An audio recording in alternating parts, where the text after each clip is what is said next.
Hi, I'm Pam, and I'm here to talk about video games. Today I'm talking about a new game that really wants to evoke your nostalgia for Castlevania, especially Simon's Quest. It's Chronicles of the Wolf. Chronicles of the Wolf is developed by Megami Games and released in June of 2025. It is a retro-styled metroidvania and is available for PC and consoles. I played and recorded footage for this on an Xbox Series X. The story is based on the Beast of Gévaudan, a man-eating creature that terrorized parts of France in the mid-1700s. You play Matteo Lombardo, on the hunt for the legendary beast.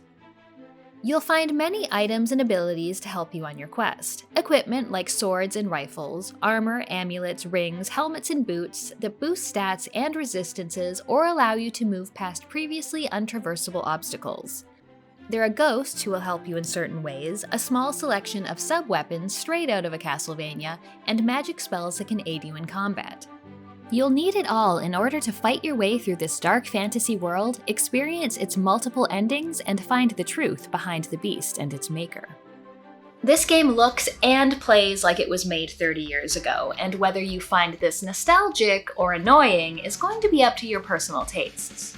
I'll say right up front that I have many complaints about the game's design decisions, but somehow it still managed to get its hooks in me and keep me playing through multiple endings. Matteo's movement feels stiff.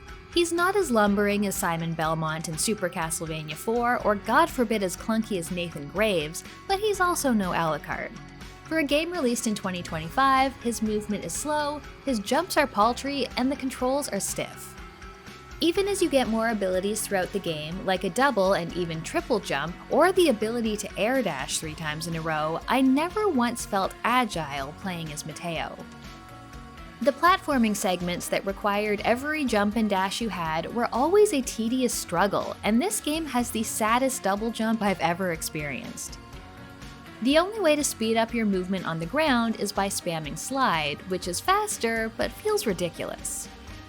The game also makes the questionable decision to limit button inputs outside of the stick or D-pad for movement. So by default, the Y button will cast a holy spell if you hit it while standing still, a fireball if you hit it with left or right while on the ground, air dash if you do it while moving in the air, ground pound while pressing down, or a special weapon attack while pressing up.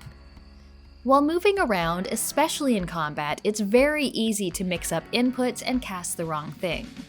And while you can rebind buttons, it's just a matter of which button. You can't split these actions across more than one. I rebound my map and menu from LB and RB to start and select, which left both bumpers and triggers completely unused. Abilities definitely could have been spread out among buttons for a better experience with a modern controller. The first couple hours of this game are especially rough. Metroidvanias in general do tend to get better as they go, as you start getting more abilities and feeling more powerful. The start of Chronicles of the Wolf, though, was a real struggle. The first 3 areas of the map are long, fairly linear, and not all that interesting.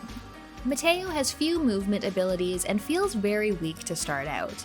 Even minor enemies can quickly deplete your health, and though you can find and buy health potions, I still found myself dying more at the start of the game than at the end of it. Save points are also quite far apart. This game does use a strict save system where you lose any progress made after your last save when you die, so there was a bunch of having to replay areas I'd done already. I do think this is the correct save system for this type of game, where consumables play a big role, but more save points in the first areas of the game would have reduced frustration significantly. Something I do like is that there are people you find along your journey, in towns or along the road, and what they have to say is important. It's not just story and world building, it's information you need to pay attention to in order to know where to go and what to do. You'll also find plenty of vendors who will sell you new weapons and potions. When it comes to combat, a lot of it comes down to having decent armor, weapons, and abilities equipped, or having enough potions. Though there are a handful of ranged weapons to use, and they're quite strong, you can't really aim, so I didn't find them viable for all enemies. It's also not convenient to change equipment. You need to go into the menu, so I mainly just used the strongest melee weapon I had. It's not the most exciting combat, but it's passable.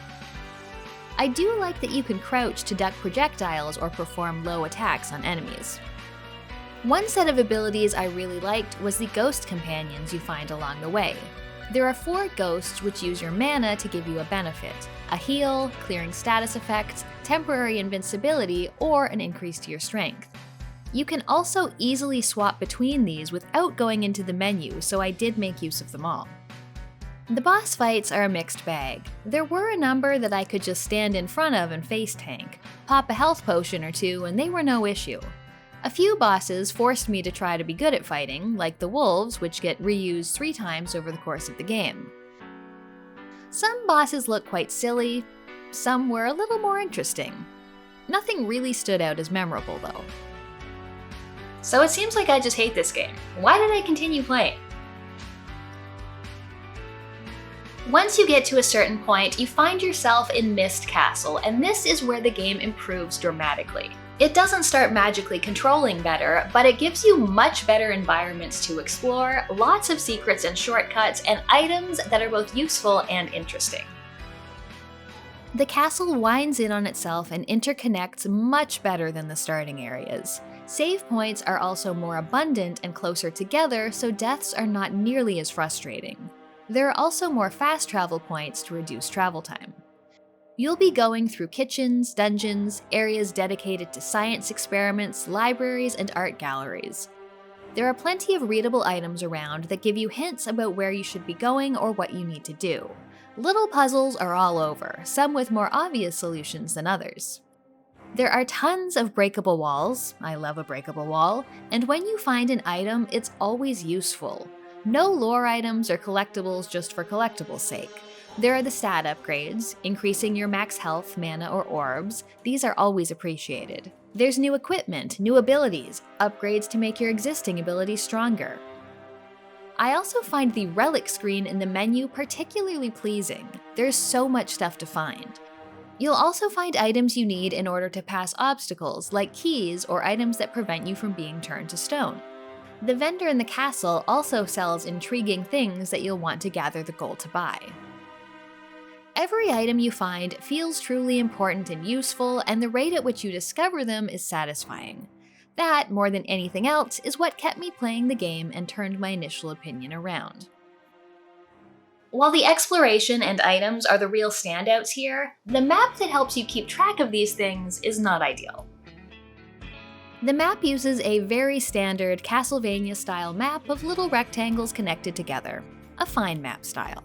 But it includes absolutely none of the improvements that you'd expect in a current game. You can't zoom in on the map, you can't add any markers to the map to help you keep track of unreachable items or quest givers. Nothing but doorways, save points, and teleports are marked. The biggest offender for me was how little labeling there is. Each map just got an area name at the top. Towns weren't labeled, dungeons weren't labeled, the different areas of the castle weren't differentiated in any way. When you hit a fast travel point, you're just presented with a list of areas to travel to without seeing where on the map they are.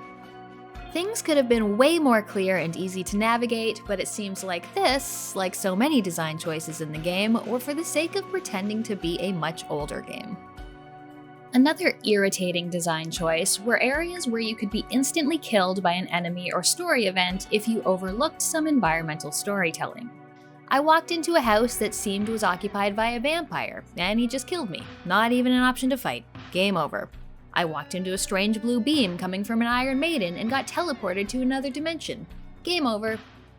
This happened often enough that it actively discouraged me from exploring in some directions. Oh, this room looks different and interesting. It's probably gonna kill me. I'm gonna leave. Not ideal for a genre about exploring. As far as looks and sounds go, it's fine. It's not my favorite pixel art, and everything is a little gray and brown for my tastes, and most enemies are a little generic. It definitely has a style it's going for, though. Music isn't anything I'll be listening to outside the game, but is decent and similarly fits the theme. The voice acting sounds like it's straight out of Symphony of the Night. Yes, it is true that I'm quite awesome. Which is not good, but again, they seem to be going for nostalgia here above all else. I ended this game at 93% at around 13 hours on my save file. Actual playtime would be a few hours more. I got endings B through E. I think I actually did the majority of what I needed to make my way to the final best ending, but I just ran out of steam before I got there. Chronicles of the Wolf has some excellent exploration and cool items to find, but overall relies entirely too much on nostalgia. Every design decision seems to be made to fool you into thinking you're playing a game from the 90s, from the limited control scheme that would be playable on a Super Nintendo gamepad to the uninformative map. Fans of Castlevania from the NES era and beyond who just want more of that will likely love this game. But for me, using some of the myriad of game improvements that have been made possible over the past 30 years would have made this a much more enjoyable experience. If you want to see more, check out my review of Astalon: Tears of the Earth. It's a retro-styled, exploration-heavy metroidvania that I love. I have a Patreon if you want to support the channel. Thanks for watching, and I'll see you next time.